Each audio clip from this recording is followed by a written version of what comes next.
in this video lecture, we will discuss about class 11, chapter number 6, work, energy and power, and our topic name is work done by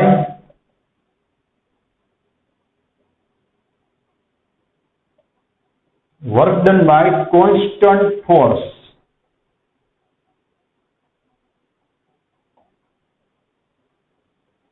Okay, work done by constant force. Before starting this lecture, we will discuss about last lecture some important points. Okay, so in last video lecture, we had discussed about some basic laws of scalar product. Ready? First law was A dot B is equal to, you can write B dot A. Okay, in vector product you cannot write A cross B is equal to B cross A. Okay, so here this law is called commutative law. That means the scalar product is not dependent on the order of two vectors. कि भाई आप लोग इसका order change करोगे तो इससे यहाँ पे कोई प्रॉब्लम नहीं आएगा. Ready? You can write A dot B is equal to B dot A. Then we had discussed about distributive law. Okay, A dot B plus C is equal to, you can write A dot B plus A dot C. Okay, then we had discussed about unit vector. The unit vector in the direction of x axis is I caret. The unit vector in the direction of y axis is j caret, and the unit vector in the direction of z axis is k caret. Now the scalar product of I caret with I caret, or you can say j caret with j caret, or you can say k caret with k caret, and the answer will be 1. Why? Because you can see here both these unit vectors are in same direction and the angle will be 0, and cos 0, ready? Cos 0 is equal to 1. And if there is scalar product between I caret and j caret, or you can say j caret and k caret, or you can say k caret and I caret, then your answer will be 0, because here you can see this, all these both unit vectors are perpendicular to each other. Ready? So the angle will be 90 degree, and cos 90 is equal to 0. Okay, then we had discussed about if you want to do multiplication of scalar product. Ready? Then what you have to do? Ax. Suppose you can write A as x, ay az into bx dy. Okay, bz. Then you have to multiply the first component with first. Ready? So you can say first with first. Then in between you have to apply plus second with second. Ay into by plus az into bz. Okay, and third into third. And also in last we have discussed that if you want to take module, or you can say magnitude of any vector, if you want to find magnitude of any vector, then you have to apply root mean square. Root mean square means first of all you have to do square of its individual components. Okay, then you have to apply plus, or you can say mean, and in last you have to apply rule. Right? This is the formula to find magnitude, or you can say mod, or you can say module of any vector. Okay, now we will come to the point that is constant force. Now first of all we will define what is constant force. Okay, so if applied force is of same magnitude, if the force we are applying is of same magnitude and in same direction during the motion of body, ready, then the force is called constant force. Ready, तो भाई जब तक आप लोग आपका जो force apply कर रहे हो उसकी डायरेक्शन, रेडी, एंड उसका जो मैग्नीट्यूड होगा भाई, उसकी जो वैल्यू होगी उसको आप लोग कांस्टेंट मतलब कि सेम रखोगे। Ready, during the motion of body. Ready, so you can say the force is constant force. Okay, now यहां पे क्या होगा भाई, दो तरह के आप लोग कंडीशंस और दो तरह के अलग अलग केसेस को पढ़ोगे, और यहाँ पे हम लोग दो तरह की वर्क की डेफिनेशन स्टडी करेंगे। First definition that you will study from your standard 9 standard में जो आप डेफिनेशन देख रहे थे, राइट, उसकी हम बात करें तो यहाँ पे हम डिस्कस करेंगे bye drawing figure. Ready, if you apply the force in this direction, ready, and if body get displaced, okay, after applying force, and suppose the displacement is d, okay, then you can write the equation of work. You know, work W is equal to F into d, where F is the magnitude of force and d is the magnitude of displacement. तो यहाँ पे angle क्या रहेगा भाई, 0 रहेगा, because force and displacement both are in same direction. तो यहाँ पे भी आप लोग इसकी डेफिनेशन क्या लिख सकोगे, work is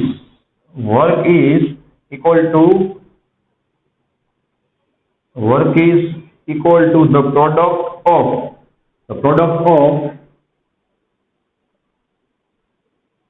magnitude of force, the product of magnitude of force and magnitude of displacement। Ready, चलो भाई, ये जो डेफिनेशन और इक्वेशन है वो तो आप लोगों ने स्टैंडर्ड 9 में भी स्टडी किया हुआ है, right, in work energy chapter. Right, तो आपको क्या लगता है भाई ये इक्वेशन होगा वो यूनिवर्सल होगा, मतलब ऑलराउंडर होगा, ये इक्वेशन आप कहीं भी अप्लाई कर सकते हो? नहीं, बिकॉज अगर जो हमने फोर्स अप्लाई किया हुआ है, right, if it is not in the direction of displacement, then अगर आपने जो फोर्स अप्लाई किया हुआ है और जो आपकी बॉडी का डिस्प्लेसमेंट हो रहा है वो दोनों अगर सेम डायरेक्शन में नहीं होंगे, then you can not apply this equation और दिस डेफिनेशन। तो हम लोगों ने यहाँ पे क्या बात की भाई, केस नंबर ए की। केस नंबर ए में हमने क्या बात की भाई, if force and displacement are in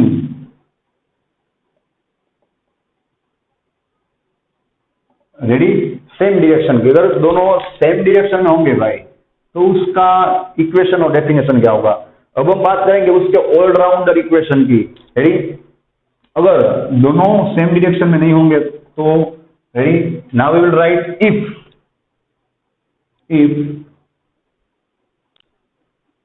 force and displacement D are not in same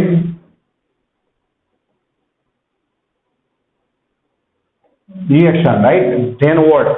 Now we will draw its figure. You can see here, suppose now we are applying the force at the angle theta with respect to horizontal। Okay, चलो भाई, तो यहाँ पे आप लोग देख सकते हो कि जो बॉडी है उस पर हम फोर्स एंगल थीटा पे अप्लाई कर रहे हैं। Now if body get displacement, okay, if now the body get displacement like this, चलो भाई यहाँ पे आप देख सकते हो कि जो फोर्स होगा वो स्लांट रहेगा eight the angle of theta, and जो हमारी बॉडी जो डिस्प्लेसमेंट करेगी भाई वो तो हॉरिजॉन्टल डायरेक्शन होगी। तो अगर आप लोग यहाँ पे ये इक्वेशन अप्लाई करोगे F इंटू डी, तो ये क्या रहेगा भाई, रॉन्ग रहेगा, बिकॉज यहाँ पे आप देख सकते हो कि जो हमने फोर्स अप्लाई किया वो पूरे का पूरा फोर्स अपने डिस्प्लेसमेंट में रिस्पॉन्सिबल नहीं है, राइट। यहाँ पे क्या हुआ भाई, फोर्स का दो डिवीजन हो जाएगा, cos theta you know that is adjacent component and sin theta that is perpendicular component. तो आप लोगों को पता है भाई कि पूरा फोर्स यहाँ पे वर्क डन में काम नहीं आ रहा है। आपको पता है भाई वर्क डन में कौन सा फोर्स काम आएगा, जो डिस्प्लेसमेंट के लिए रिस्पॉन्सिबल होगा। चलो भाई, तो यहाँ पे ध्यान रखना, अगर आप लोगों ने एफ इंटू डी अप्लाई किया तो उसका मीनिंग क्या हुआ कि यहाँ पे जो डिस्प्लेसमेंट हो रहा है उसके लिए ये पूरे का पूरा फोर्स क्या रहेगा, रिस्पॉन्सिबल रहेगा। That is not right. Okay, तो यहाँ पे आप लोग क्या लोगे भाई, इसका component, you know it is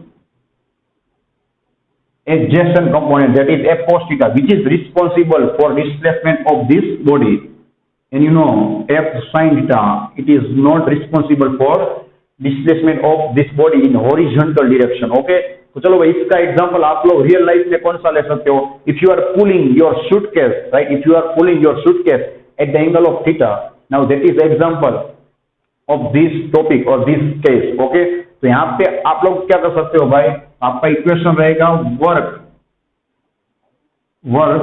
W is equal to F cos theta. तो चलो भाई, हमने एफ कोस थीटा क्यों लिखा?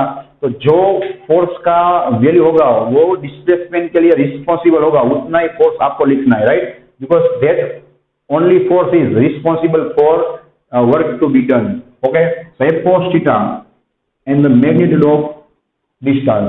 So you can write your equation W is equal to FD cos theta, ready? And this equation is all rounder equation, you can apply anywhere। चलो अगर यहाँ पे इस केस को हम लोग अप्लाई करेंगे तो भी चलेगा, बिकॉज यहाँ पे क्या होगा भाई, F एंड D एंगल कितना रहेगा भाई, 0। यहाँ पे आप लोग 0 पुट करोगे, cos 0 इज इक्वल टू 1, क्या आ जाएगा, F इंटू डी। बट ये इक्वेशन आप लोग यहाँ पे अप्लाई नहीं कर सकते, इस इक्वेशन को आप लोग यहाँ पे अप्लाई कर सकते हो, means this equation is all rounder equation. तो उसका मतलब क्या हुआ भाई, आप लोगों को दिमाग में एक ही चीज को लॉक करना होगा कि फोर्स कंपल्सरी डिस्प्लेसमेंट की डायरेक्शन में होना चाहिए, और अगर उसकी डायरेक्शन में नहीं होगा तो उसका कोई भी एक कंपोनेंट डिस्प्लेसमेंट की डायरेक्शन में होना चाहिए, right. The force must be in the direction of displacement, or any component of force must be in the direction of displacement, then and then you can say the work is done। okay, तो यहाँ पे हम लोग इसकी allrounder definition क्या लिखेंगे, देखो यहाँ पे आप लोग डेफिनेशन को लिख पाओगे, राइट। वर्क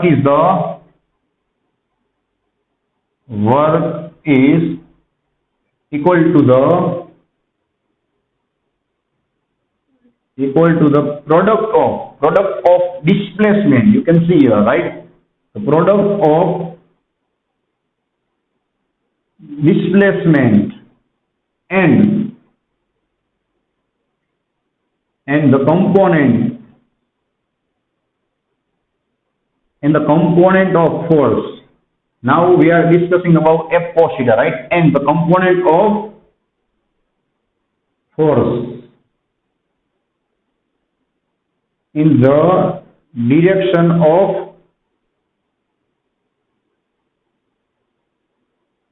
डिस्प्लेसमेंट, राइट, कि भाई अगर फोर्स आपके डिस्प्लेसमेंट की डायरेक्शन में नहीं है तो उसका कोई भी एक कंपोनेंट उसकी डायरेक्शन में होना चाहिए, then and then only you can say the work is done.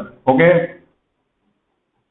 So it is a product of displacement with any of the component of force, ready.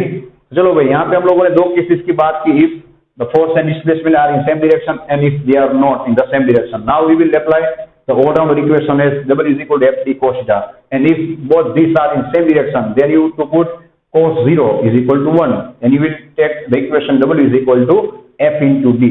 okay, अब हम यहाँ पे वर्क के लिए डिफरेंट केसेस की बात करेंगे और उसका एक स्मार्ट चार्ट ड्रॉ करेंगे, रेडी। चलो भाई, अब हम बात करेंगे डिफरेंट केसेस,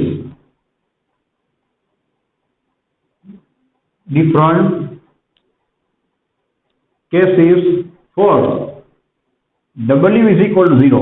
तो भाई ऐसे कौन से टाइप्स होंगे, केसेस होंगे जहां पे आपका वर्क डन क्या रहेगा, 0 रहेगा। Okay, so you have to focus on W is equal to 0, ready, and to apply different cases you have to again write down our all-rounder equation, that is FD cos theta। चलो भाई, आप यहाँ पे clearly देख सकते हो, right, अगर F 0 रहेगा, फिर अगर आपका डिस्प्लेसमेंट 0 होगा या नहीं होगा, अगर F 0 होगा तो B क्या होगा भाई, वर्क डन 0। अगर F लगता होगा लेकिन D is 0 तो भी क्या होगा भाई, वर्क डन 0 रहेगा। और अगर F और D दोनों अप्लाई हो रहे हैं, ध्यान रखना भाई, force is also available as well as displacement is also available, right.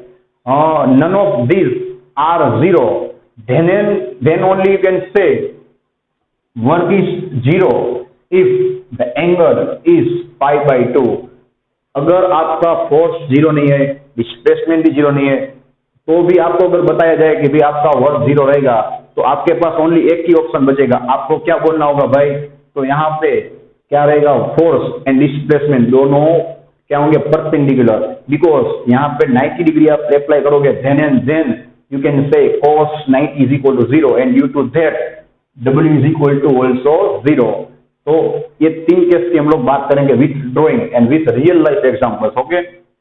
So starting from the first case, यहाँ पे हम बात करेंगे भाई अपना डिस्प्लेसमेंट। सबसे पहले हम बात करेंगे, चलो भाई, फोर्स की। अपना फोर्स 0 रहेगा तो क्या होगा, चलो यहाँ पे भी हम लोग 2 टाइप एग्जाम्पल लेंगे, तो आपको सब अच्छे से समझ में आएगा कि भाई ऐसा भी हो सकता है कि फोर्स 0 होगा और डिस्प्लेसमेंट भी 0 होगा, ऐसा भी हो सकता है कि भाई फोर्स 0 होगा लेकिन डिस्प्लेसमेंट 0 नहीं होगा, तो भी क्या रहेगा भाई, आपका वर्क तो 0 ही रहेगा। तो यहाँ पे हम लोग ड्रॉ करेंगे द फर्स्ट केस, राइट। यहाँ पे आप लोग देख सकते हो भाई कि हम लोगों ने सपोज कोई भी एक्सटर्नल फोर्स अप्लाई नहीं किया है, right. So F is equal to 0 and you can see if you will not apply any external force then your displacement will also 0, so that you can say here your work will be 0। यहाँ पे हमने कोई external force apply नहीं किया हुआ है, right. यहाँ पे एग्जांपल क्या लिख सकते हो आप लोग, the book on the table, right, the book on the table, any example that you can take in which the force is 0 as well as your displacement is 0। Now second example,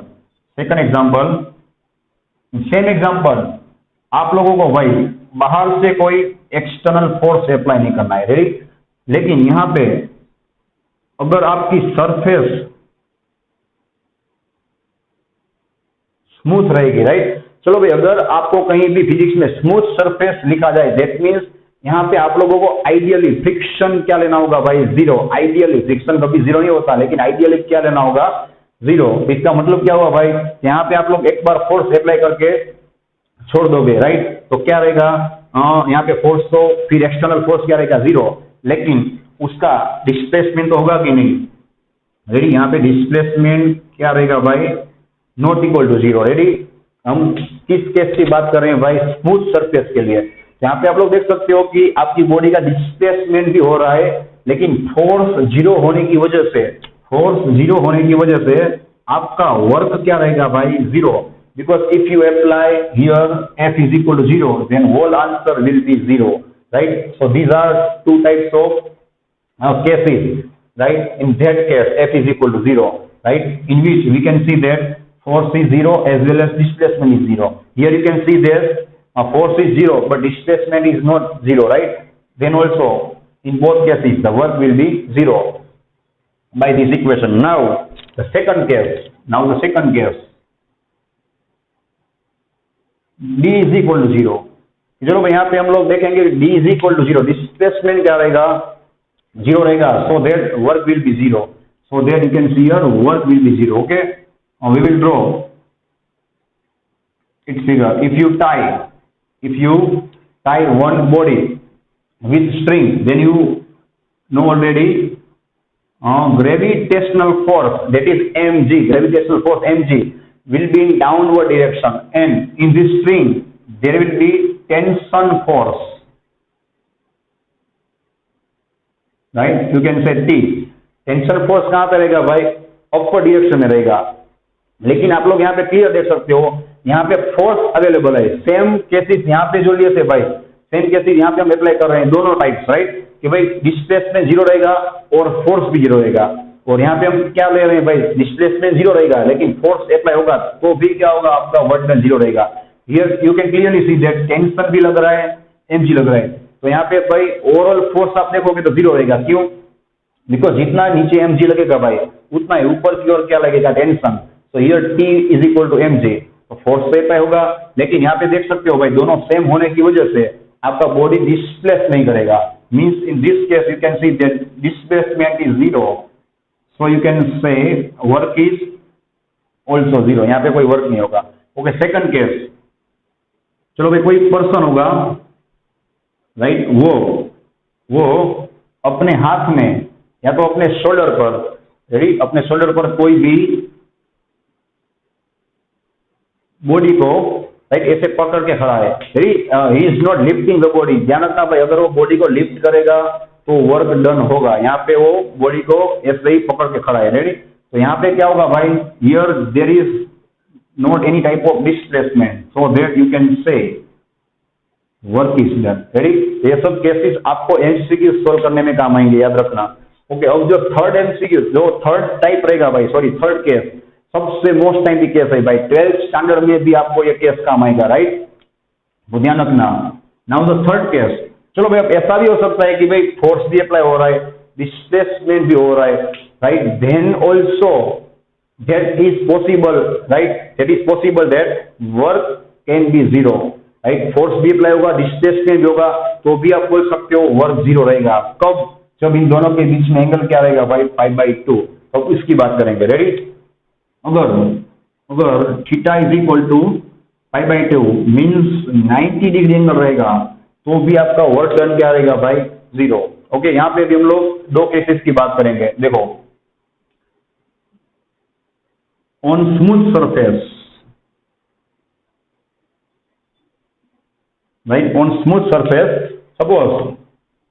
suppose one body is getting displacement in right direction, और आपको पता होगा भाई smooth surface पे अगर आप लोगों ने कोई एक्सटर्नल फोर्स अप्लाई नहीं किया है तो एक फोर्स तो अप्लाई होगा ही, कौन सा, gravitational force in downward direction, right, इस पे mg तो अप्लाई होगा ही भाई, कौन सी डायरेक्शन में, डाउनवर्ड डायरेक्शन में। तो यहाँ पे आप लोग देख सकते हो भाई displacement is in right direction and mg in downward direction, so the angle is 90 degree.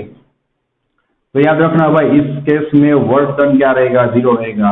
Okay, because both these are in perpendicular direction. Okay, second example is most time पे, चलो सेकंड एग्जांपल की हम बात करें तो यहाँ पे रहेगा यूनिफॉर्म,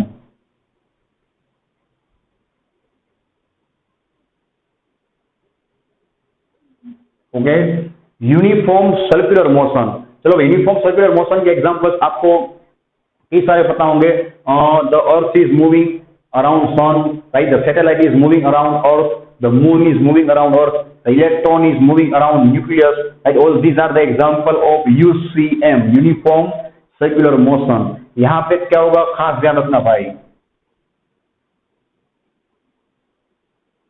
यहाँ पे क्या होगा भाई, सपोज इसको हम गेस कर लें, यहाँ पे रहेगा सन, यहाँ पे रहेगा अपना earth, and it is moving around the sun in this direction. चलो भाई, तो आपको पता होगा 9th स्टैंडर्ड में आप लोगों ने स्टडी किया हुआ है, इस पे सेंटर की ओर एक फोर्स अप्लाई होगा, centripetal force, right, that will be always towards centre, centre की ओर रहेगा, और ये जो बॉडी होगा उसका डिस्प्लेसमेंट होगा, राइट, वो कहां पे होगा, इन the direction of tangent, right, tangent किसको बोलते हैं भाई, वो क्या करेगा, इसका मूवमेंट, और यू कैन से इसके डिस्प्लेसमेंट का जो डायरेक्शन होगा वो शो करेगा, रेडी, और tangent is always perpendicular, right, to the centripetal force. तो यहाँ पे जो डिस्प्लेसमेंट होगा भाई वो ऑलवेज क्या होगा, ये जो सेंट्रीपेटल फोर्स रहेगा उस पे परपेंडिकुलर होगा। चलो भाई, सेम अगर हमारा बॉडी घूम के यहाँ पे पहुंचेगा, ओके, तो यहाँ पे सेंट्रीपेटल फोर्स कहाँ रहेगा भाई, सॉरी, यहाँ पे डिस्प्लेसमेंट क्या रहेगा, नीचे की ओर, means in the direction of tangent. But same यहाँ पे सेंट्रीपेटल फोर्स तो कहाँ होगा भाई, उसका नाम वैसा काम होगा, सेंट्रीपेटल मतलब कि टूवर्ड्स सेंटर। यहाँ पे एंगल कितना रहेगा, same 5/2। So during the world journey of earth, right, around sun, right, the centripetal force will be always towards sun and its displacement vector will be always in the direction of tangent drawn to that point, okay, और इन दोनों के बीच में always angle कितना रहेगा भाई, 90 degree रहेगा। तो that means यहाँ पे आपको वर्क कितना मिलेगा, 0। याद रखना, वर्क कितना मिलेगा, 0। और आप लोग डायरेक्ट भी चेक कर सकते हो कि भाई आपका सेंट्रीपेटल फोर्स तो कहाँ लग रहा है, सेंटर की ओर। और आपकी बॉडी जो होगी भाई वो तो टेंजेंट की ओर क्या करेगी भाई, मूवमेंट करेगी। उसका वेक्टर की बात कर रहे हैं, राइट। उसका मूवमेंट तो क्या होगा, सर्कुलर होगा, लेकिन वहां पे वेक्टर आप कैसे ड्रॉ करोगे भाई, perpendicular to this vector, right. तो वो तो क्या होगा, टेंजेंट की डायरेक्शन होगा। और आप क्लियरली देख सकते हो, ना तो यहाँ पे फोर्स डिस्प्लेसमेंट की डायरेक्शन में है और ना तो फोर्स का कोई भी कंपोनेंट डिस्प्लेसमेंट की डायरेक्शन में है। मतलब कि यहाँ पे वर्क डन होगा नहीं। हमने लेक्चर के स्टार्टिंग में ही बात की थी ना भाई कि अगर फोर्स या तो फोर्स डिस्प्लेसमेंट की डायरेक्शन में होना चाहिए, अदरवाइज फोर्स का कोई एक कंपोनेंट उसकी डायरेक्शन में होना चाहिए। यहाँ पे 90 डिग्री होगा तो इसका कोई कंपोनेंट ही नहीं बनेगा भाई। तो यहाँ पे फोर्स एंड डिस्प्लेसमेंट या तो उसका कंपोनेंट कोई भी एक डायरेक्शन में नहीं है यहाँ, मतलब कि वर्क डन क्या होगा भाई, 0 होगा। ओके, अब हम बात करेंगे अलग अलग एंगल के लिए, अलग अलग एंगल के लिए वर्क डन कितना मिलेगा। Ready? So now we will discuss about some different cases for angle between F and D. Ready? Same. Here we will write first of all our all-rounder equation. Okay, that is W is equal to FD cos theta. Right? Now you have to focus on the angle theta. Right? चलो भाई, तो first example की हम लोग बात करें। Suppose the angle theta is equal to 0। चलो भाई, एंगल 0 का मतलब क्या होगा, here F and D, here F and D both are in same direction, right? Then only can say the angle is 0 between them. So here you can see that F and D दोनों same direction में होंगे। तो अब इसका हम real life example लेते हैं, right. Real life example, suppose any body is falling freely, that is called freely falling body, right. ये एग्जांपल आप लोगों ने 9th स्टैंडर्ड में भी स्टडी किया हुआ है। Freely falling body means you are falling this body freely. Freely means भाई आपको ऐसे धक्का नहीं मारना है, फ्रीली मीन्स ऐसा ही छोड़ देना है। Okay, then you know there is one force only applied on this body, that is gravitational force, that is mg, right। और यहाँ पे क्या होगा भाई, इसका डिस्प्लेसमेंट भी कहाँ पे होगा, देखो सेम डायरेक्शन में रहेगा, towards the ground floor. Means here displacement as well as gravitational force both are in same direction. So here you can see that the angle is 0. So W is equal to FD cos 0. W is equal to FD cos 0. You will get W is equal to FD, right? अब हम next case की बात करें, theta is equal to π/2, 90 degree angle, right. अभी हमने जो भाई example लिया था उसी एग्जांपल की यहाँ पे बात होगी। थीटा इज इक्वल टू π/2 मतलब कि F and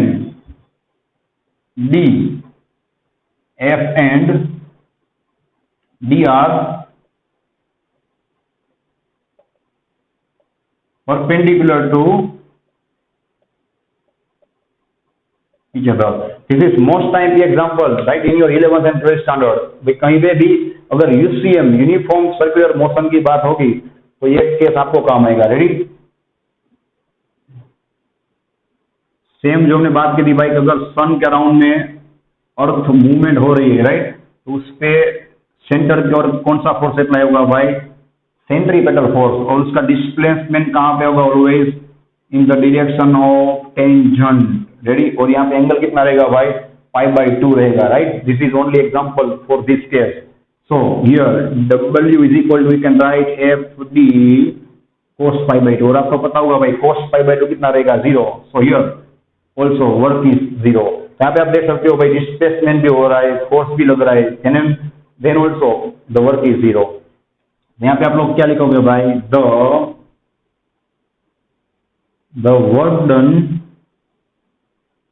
by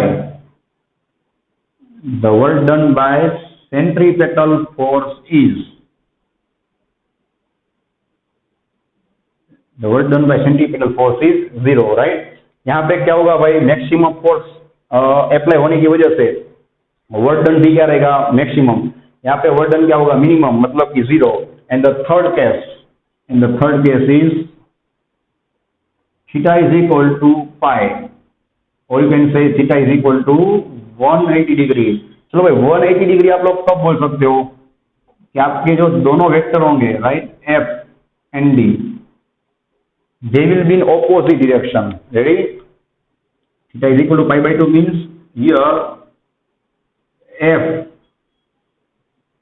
and D will be in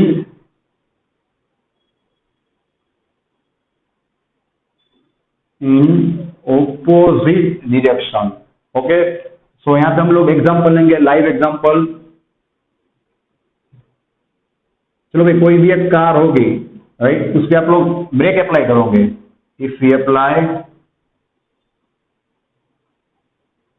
breaks here, okay, चलो भाई उसका डिस्प्लेसमेंट कहां पे होगा, इन फॉरवर्ड डायरेक्शन। आप लोग इन this direction, right, this direction, इस डायरेक्शन के अंदर आप लोग कार लेके जा रहे हो। अगर आप लोग ब्रेक अप्लाई करोगे तो डायरेक्ट कार रुक नहीं जाएगी, राइट। उसका डिस्प्लेसमेंट कहां पे होगा भाई, in forward direction, right, towards the direction of cars motion.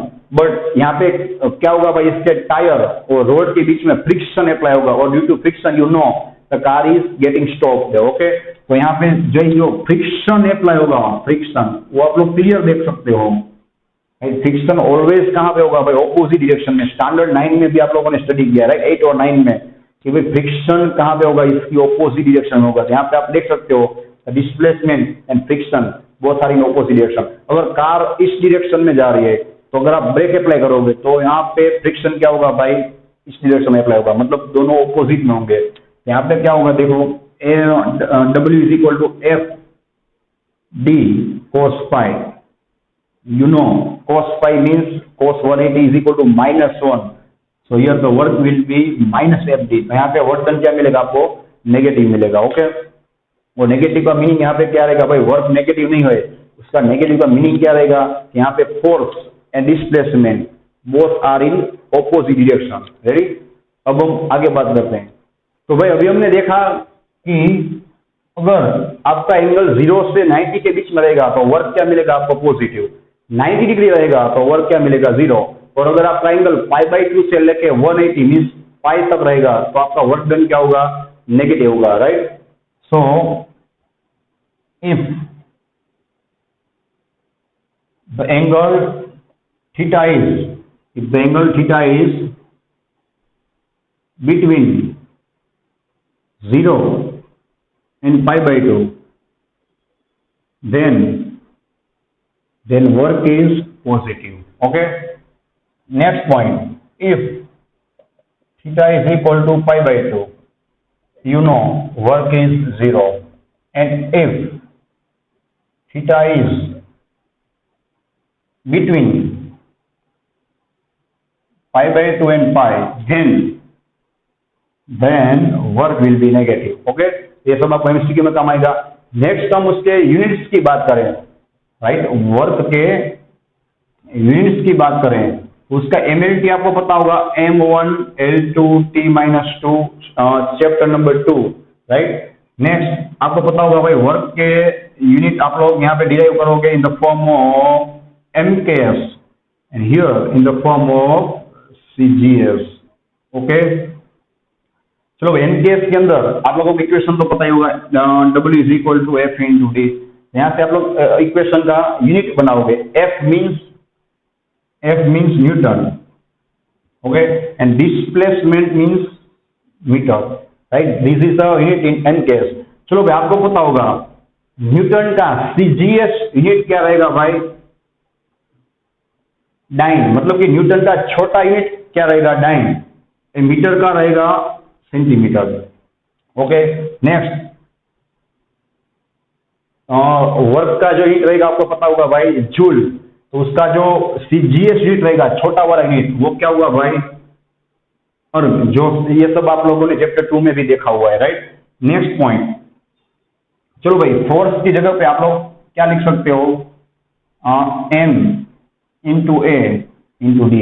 Ready, आप लोगों को पता होगा फोर्स का equation, F is equal to, आप लोग कैसे याद रखोगे, F is equal to ma, ma means M into A, M means mass and A is acceleration, right. और एक हम बात करें तो मैंने अभी आपको बताया था भाई, फ्रीली फॉलिंग बॉडी के अंदर, फ्रीली फॉलिंग बॉडी के अंदर जो एक्सेलरेशन रहेगा, एक्सेलरेशन वो क्या रहेगा भाई, जी रहेगा। तो आप लोग यहाँ पे जी भी अप्लाई कर सकते हो, दोनों क्या होंगे, एक्सेलरेशन ही होंगे, it is gravitational acceleration. Ready, तो यहाँ पे क्या इक्वेशन हो जाएगा भाई, M G into D.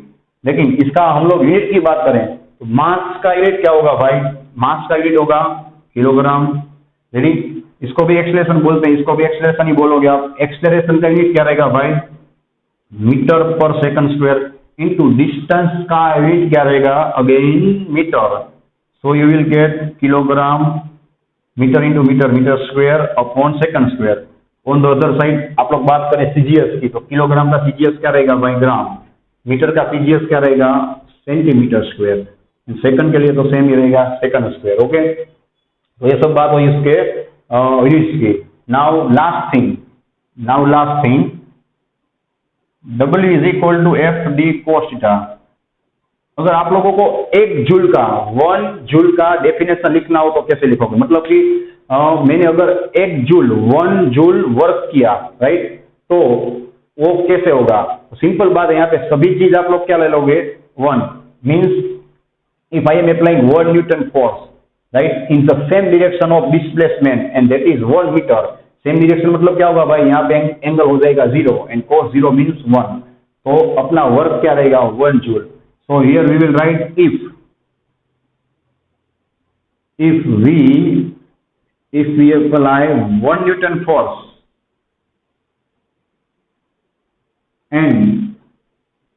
and the body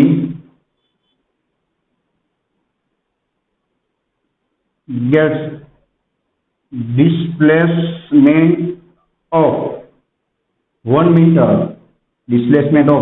in the same direction. Okay, same direction लिखना जरूरी होगा भाई, अगर डायरेक्शन सेम नहीं होगी और आप लोग 1 मीटर फोर्स अप्लाई करोगे, राइट, तो उसका डिस्प्लेसमेंट उतना नहीं भी हो सकता है, इन द सेम डायरेक्शन।